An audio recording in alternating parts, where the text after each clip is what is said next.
Welcome to Kenton's videos. Enjoy the video. In this video, I will show how to make cornbread Trini-style. First, let's gather our simple ingredients. You'll need 1½ cups of cornmeal and ½ cup of all-purpose flour for the base. For sweetness, grab ½ cup of sugar, and for leavening, 2 teaspoons of baking powder. Don't forget ½ teaspoon of salt, ¼ cup of melted butter, 1 large egg, and 1 cup of milk. These are the essentials for a delicious Trini cornbread. Now let's get mixing. In a large bowl, combine all your dry ingredients, the cornmeal, flour, sugar, baking powder, and salt. Give them a good whisk to ensure they are evenly distributed. In a separate bowl, whisk together your wet ingredients, the milk, the large egg, and the melted butter. Once both mixtures are ready, slowly pour the wet ingredients into the dry, stirring gently until just combined.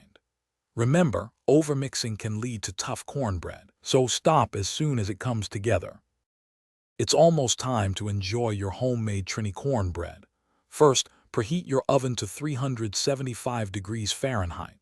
While it's heating, lightly grease an 8x8-inch baking pan or a 9-inch cast iron skillet. This prevents sticking and helps achieve a lovely crust. Carefully pour your cornbread batter into the prepared pan, spreading it out evenly. Bake for about 25 to 30 minutes, or until the top is beautifully golden brown and a toothpick inserted into the center comes out clean. Let it cool slightly before serving. Your delicious Trini cornbread is ready. Enjoy it warm, perhaps with a pat of butter, a slice of cheese, or alongside a hearty stew. It's truly versatile. Any leftovers can be stored in an airtight container for up to 3 days, though it rarely lasts that long.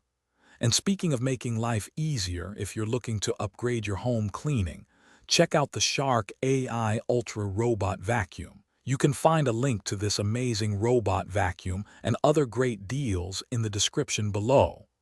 This recipe makes about 8 generous servings, perfect for sharing. Thanks for watching. Consider subscribing if we helped you.